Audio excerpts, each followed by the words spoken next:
आज़ादी आंदोलन के संयोजक आज हमारे साथ हैं डॉक्टर नीरज, जो महापौर प्रत्याशी के रूप में चुनाव मैदान में कूद पड़े हैं।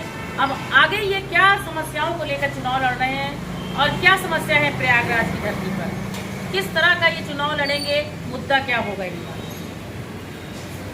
मैं सबसे पहले क्रांतिकारियों देशभक्तों का जो सपना है उसे साकार रूप देने के लिए मैंने दूसरी आज़ादी आंदोलन का श्री गणेश 20 नवंबर 1997 को किया था और इस सपने के साथ किया था जो भारत का मतदाता लोकतंत्र का रखवाला और भारत का भाग्य विधाता है, उसके ओर से लोग विधायक और सांसद मिनिस्टर बनते हैं। आज उसका सम्मान खो गया है। मतदाता का खोया हुआ सम्मान वापस दिलाना ही दूसरी आज़ादी आंदोलन है। जो मैंने एक घोषणा पत्र बनाया है उसको मैं अभी दूंगा आपको, क्योंकि पूरी बातें अगर नहीं कहूँगा तो अटपटा होगा। आप उस घोषणा पत्र के माध्यम से उन मांगों को आप समझ सकते हैं कि मुझे संकल्प मैंने आज़ादी के बाद से आज तक नगर निगम में किसी भी प्रत्याशी ने या किसी भी राजनीतिक दल के प्रत्याशी ने आज तक कभी घोषणा पत्र नहीं बनाया। आज़ादी के बाद पहली बार मैंने घोषणा पत्र बनाया है, संकल्प पत्र बनाया है और ये तय किया है कि उन पॉइंटों में किसी भी दशा में किसी भी परिस्थितियों में चाहे जो त्याग तपस्या बलिदान करना पड़े मुझे प्रयागराज वासियों के लिए करना है। अभी तक आज़ादी के बाद इस देश में दुर्भाग्य रहा कि लोग सुखी रहे। मेरी इच्छा तमन्ना है सब कुछ निछावर करने के बाद व्यक्ति को सुखी बनाओ, यही मेरा संकल्प है। घोषणा पत्र का आप अध्ययन करिएगा, आपको बहुत सारी जानकारी मिल जाएगी। तो आप इस तरह से जनता तो नहीं समझ रही है कि क्या होना चाहिए क्या नहीं होना चाहिए, क्या दूसरी आज़ादी आंदोलन है, नहीं जनता नहीं समझ पा रही है। जनता को मैं बता रहा हूँ, आपके माध्यम से बता दूसरी रहा हूँ। आज़ादी आप दिलाना चाहते हैं लेकिन वो नहीं समझती है। उस पे आप कैसे नहीं, ऐसा नहीं, ये आप कैसे कह सकती है नहीं समझ रही है। वो हर कोई यहाँ पे पढ़े लिखे बुद्धिजीवी लोग हैं, बुद्धिमान लोग हैं, वो देश और समाज को दिशा देते हैं। 100% तो नहीं कह सकते। देखिए, बुद्धिजीवी पढ़ा लिखा तबका जो है, जो समाज को दिशा देता है, वो इस समय मौन हो गया है और अगर वो मौन हो जाएगा देश समाज की दिशा खराब हो जाएगी। इसके लिए हमने एक नारा दिया है और उनको जगाने का काम किया है। उठो जवानों और विद्वानों, भारत का नवनिर्माण करो। उठो जवानों और विद्वानों, भारत का नवनिर्माण करो। हमने छात्रों को जगाने के लिए कहा है।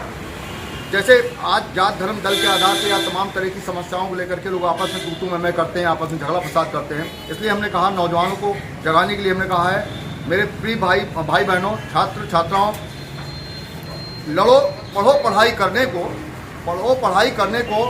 लड़ो समाज बदलने को। मैंने उनके लिए भी एक नारा दिया है। अभी मैं पदयात्रा कर रहा हूँ, जैसा आपको पता है।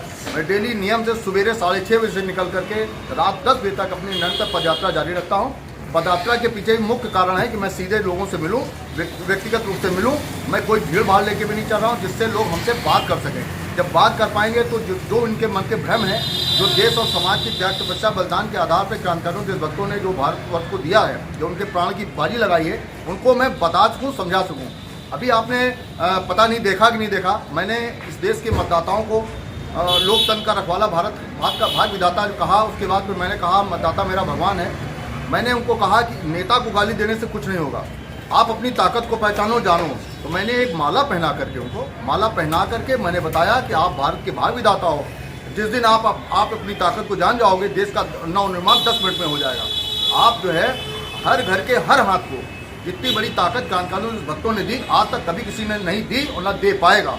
इसलिए मेरा कहना है कि अगर मतदाता, इस देश का मतदाता जिस दिन जागरूक हो गया, देश का नवनिर्माण होगा। और मैं निकला हूँ जागरूक करने के लिए। और सबसे पहले पढ़े लिखे बुद्धिजीवी, बार बार कहता हूँ, पढ़े लिखे बुद्धिजीवी, आप भी बुद्धिजीवी वर्ग में हो।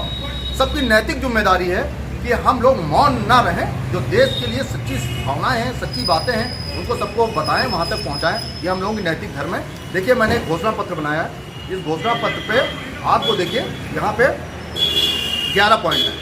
आप 11 पॉइंट का अध्ययन करने के बाद में आप जनता को पहुँचाइएगा। मैं अपने माध्यम से आराम से चल करके, पदयात्रा करके, लोगों से दुकान गली मोहल्ले जा करके मैं सबको घोषणा पत्र पढ़वा रहा हूँ। और पढ़वाने के बाद में सबसे कह रहा हूँ, निवेदन कर रहा हूँ कि इसमें नंबर भी है मेरा। अगर मैं कोई भगवान नहीं हूँ या मैं कोई खुदा नहीं हूँ, मुझसे गलती टूट हो सकती है, तो आप इस नंबर पर मुझे बताएं। अगर आपको सब चीज़ें ठीक लग जाएँ तो आप फिर इसके बाद जो ये बात कम से कम 10 लोगों तक पहुँचाएं। ये मेरा हर मतदाता से, व्यक्ति से मेरा अनुरोध है।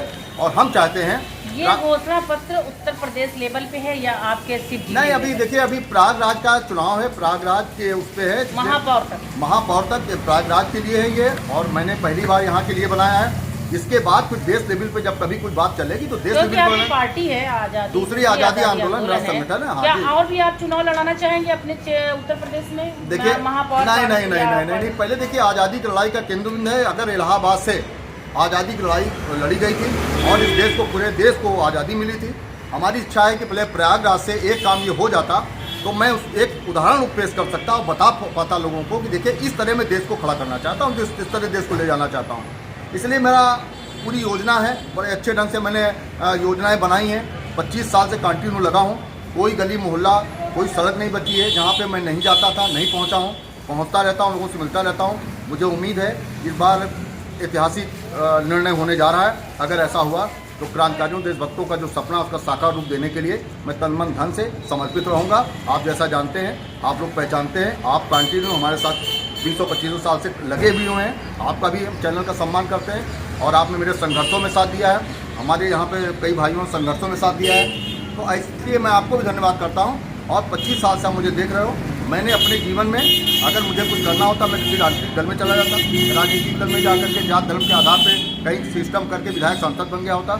मगर मैं निरंतर 25 साल से आप सबके बीच में हूँ, केवल देश समाज की बात करता हूँ। अब अगर मैं बन भी गया, मैं प्रयागराज से महापौर बन भी गया, तो मुझे केवल देश और आने वाली पीढ़ियों के लिए काम करना है। क्योंकि अगर और उसके बाद जो अभी चैन से थोड़ा बहुत सो लेता हूँ वो भी नहीं रह जाएगा। जो सोने को मिलेगा गाड़ी में मिलेगा, क्योंकि मुझे काम करके उदाहरण पेश करना है। और जो सपना है क्रांतिकारी भक्तों का, बार बार कहता हूँ, आने वाली पीढ़ियों के लिए जो मैंने एक अपनी योजना बनाई है, उसके तहत मुझे मेहनत कर करके इस प्रयागराज वासियों को, व्यक्तिगत को हर चेहरे पर चमक देखना चाहता हूँ, चैन देखना चाहता हूँ और आज़ादी का सही स्वाद दिलाना चाहता हूँ। ये मेरा संकल्प। नए वर्ष है, उस पर कुछ कहना चाहते हैं? नए वर्ष पे मैं केवल एक प्रार्थना करता हूँ, नया वर्ष मुबारक हो सबको, व्यक्ति को। प्रयागराज है। और जबकि मगर पर एक निवेदन भी करना चाहूँगा।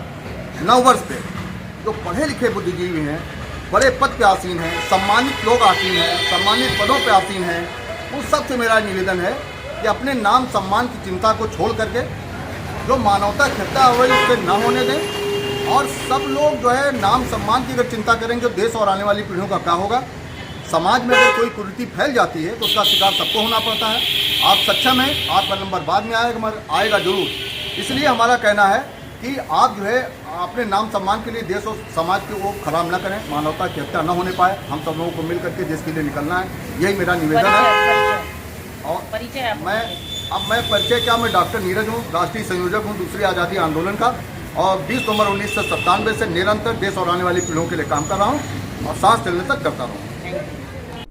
सभी खबरों को देखने के लिए जुड़े रहिए अखबार हिंदुस्तान न्यूज चैनल से।